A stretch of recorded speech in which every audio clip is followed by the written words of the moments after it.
ఏండోయ్ వేడివేడి అన్నంలోకి గుత్తి వంకాయ మసాలా వేసుకుని తింటే సూపర్ ఉంటుంది కదండి. అది ఇప్పుడు ఎలా ప్రిపేర్ చేసుకోవాలో నేను మీతో షేర్ చేసుకుంటాను.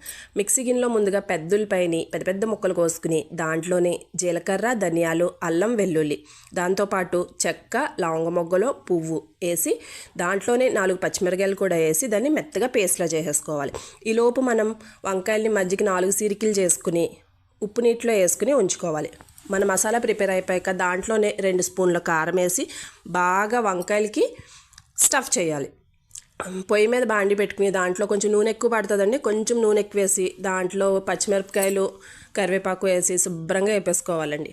వేగేటప్పుడు దాంట్లోనే మనం స్టఫ్ చేసిన వంకాయలు వేసి 5 మినిట్స్ పాటు అదే నూనెలో వేయిస్తూ ఉండాలి.